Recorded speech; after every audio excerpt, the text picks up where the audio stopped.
With me is the author of this report, Hedley Rees, Managing Director of Pharma Flow Limited and author of the Perseus report.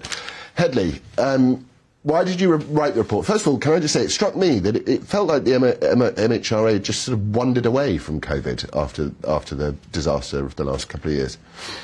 Yes, they did. It wasn't just me that wrote the report. It's a very powerful collection of individuals with specific skills around the whole life cycle of medicines and drug development. But I've been calling out the industry for more than 10 years, the industry business model where they have outsourced all the physical activities required to manufacture and develop and market drugs. So the big pharma is not big anymore. It just patents molecules and then sells the drugs. But the big piece in the middle, the vital piece, is in the hands of contractors. So what's been happening is there's been less and less drugs coming to market over the last 30 years.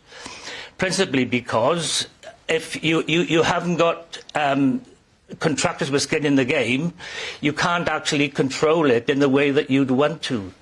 So, in my estimation, these gene therapies are the last chance saloon for Big Pharma.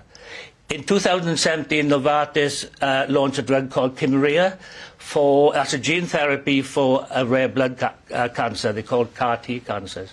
$470,000 for one treatment, just not selling. Other gene therapies have come to market, some $1 million, 600,000. They're not selling, obviously. Why is that? So obviously, as we move forward, I think one of the big problems that we have had during the COVID era is one size fits all. Everyone has to have a vaccine, depends on what age you are and all this sort of stuff. We want to move towards a system of personalised healthcare, don't we, really? Is that what we want? Well, we can't, because we're still stuck with a supply chain which is manufacturers, chemical companies, biologics companies who make the drug. They supply them to the wholesale distributors, and they also sell them into the wholesale distributors. So from then on, they have nothing more to do with the drugs. So it's a one-size-fits-all system, and that's one of the big issues. They're trying to make it into a personalised system without changing any of the infrastructure or the way the industry works. Were you surprised with what you found, and what was the most important part of the report for you? I think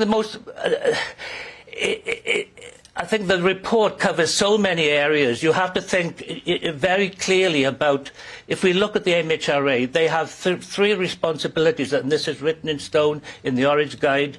They have to evaluate and approve medicines. And to do that, any company has to submit what's known as an electronic common technical document.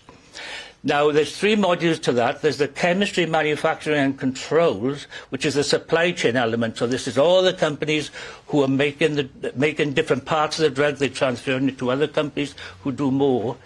And the next module is the preclinical module, which is the safety, toxicology, drug metabolism. Were these modules pursued as the emergency authorization of the drugs were in? And also, can I ask you as a second question, do you have any faith in the MHRA? Oh, absolutely not. No. Well, I'll answer the first question first. They ignored the chemistry, manufacturing and controls, and that is the key element, because what patients get in the arm is what's manufactured in the supply chain. So it doesn't matter what was done in the lab. They tested stuff in the lab and said that's safe, and that's all the testing they did.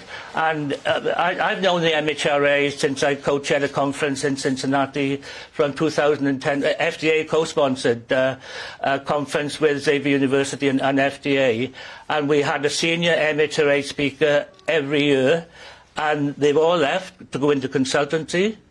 The other thing people should bear in mind is that the MHRA in 1995 lost the skills to approve medicines because it all moved to the European Medicines Agency, which was in Canary Wharf in those days. So they lost all the staff who were capable of actually assessing drugs and approving them. So they're not fit for purpose, and they don't have anyone who can work there. Great, thanks a lot.